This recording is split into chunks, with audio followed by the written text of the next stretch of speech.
د طیب کمال دا دی چې د ده په شخصیت کې دا تنوع موجوده ده. دی چې یو بلډر او آرکیټکټ سره کینی که دی آرکیټکټ هم وي بلډر هم وي، او دی چې د یو نثرنګار سره کینی دی نثرنګار وي، دی چې د یو شاعر سره کینی یو شاعر وي، دی چې یو ملګري او دوست سره کینی دی دومره خواخوږی ملګری او دوست وي، او تر هغه زیات دی یو سخي انسان دی. د ده شاوخوا همیشه تاسو ته معلومه ده که 4-5 ملګري داسې ناست دي چې د دوی سره ته تپوس وکړې نو دوی وایي چې موږ د ده د هنر په باره کې ډېر علم نه لرو، خو دا ډېر خوږ انسان او دا ډېر سخي انسان دی. دا سخاوت د سړي ډېر عیبونه پټوي، نو دی یو ډېر سخي انسان هم دی. نو د ده د شخصیت رنګونه هم ډېر دي، خو د ده د هنر هم ډېر رنګونه دي. ډاکټر صاحب حنیف خلیل، زه تاسو ته یو رښتیا خبره وکړم که نه، زه چې د ادب له راغلی یم، زه د یو ادیب د یو شاعر په توګه راغلی یم، او زه چې عموما ادب ته اپروچ کوم هغه د یو شاعر په نظر باندې کوم.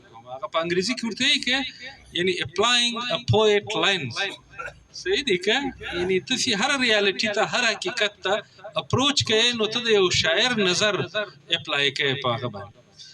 د تېرو ورځو کې ما له طیب سره خبره کېدله، ما چې ته خو ډېر زبردسته تا سره خو ډېرې ښې مواقع موجودې دي. یعنې یوه موقع دا ده که نه چې هغه سپېڅلی شاعر که دې خاموش وي نو ته ورته فقیرګل مخلص شي. صحیح دی که نه؟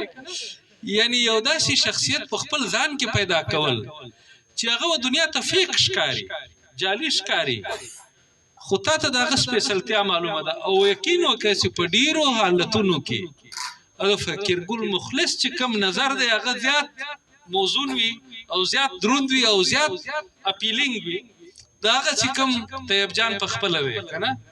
نو دا د ده په شخصیت کې دا ډویالټي پیدا کول، دا مطلب مختلف الرنګي پیدا کول، دا د یو لوی ریاضت کار دی.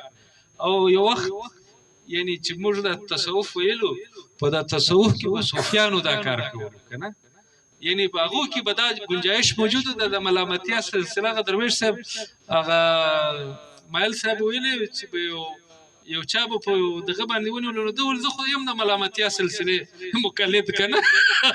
نو دا د طیب جان دا یو توان دی او دا د صلاحیت دی چې دی په یو یعنی نه صرف داسې د یو شخصیت په توګه په ده کې تنوع موجوده ده، بلکې د یو هنرمند په طور باندې هم دی چې هر سهار را پاڅي او بیا تر ماښامه پورې دا ژوند کوي، نو دی د خپل هنرمند شکلونه هم بدلوي، دی د خپل شخصیت شکلونه هم بدلوي، خو په دې دواړو کې کمال دا دی چې د ده ویلیو سیسټم او د ده قدرونه مشترک دي.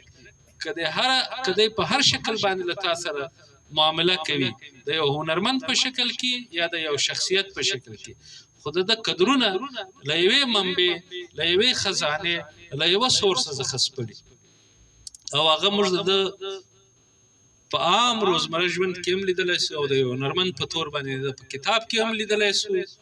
د یو سوشل میډیا اکټیویسټ، دا د سوشل میډیا اکټیویسټ هم د دی به ځان ته دا نه وایي، خو د سوشل میډیا اکټیویسټ ځکه دی چې دلته په دې کوزه پښتونخوا کې او بیا په اسلام آباد کې چې کومې ناپړیتې کېږي په هغه باندې که یو ناقدانه نظر د یو چا هغه دی هغه ده، او بربند نظر موجود دی هغه د طیب جان موجود دی، د فقیرګل مخلص موجود دی، نو خدای د خالص موجود دی.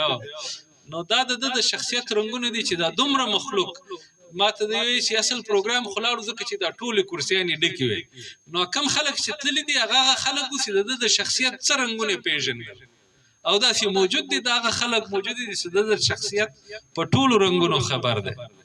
او درویش صاحب مخکې دلته خبره وکړه چې موږ په کار دی چې داسې خلک زیات کړو چې په هغوی کې حکمتونه زیات وي، په هغوی کې له هغوی سره خبرې زیاتې وي. د غضنفر صاحب حواله هغې ورکوله، خو د دارنګه شخصیتونو هم ضرورت زیات دی چې زیات شي او ډیر شي. دا به د پښتو په خیر هم وي او د پښتنو په خیر به هم. ستاسو د ټولو ډیره مننه چې په دې دومره تیر وخت کې مو هم زما خبرو ته غوږ کېښود. ډیره مننه، ډیر تشکر.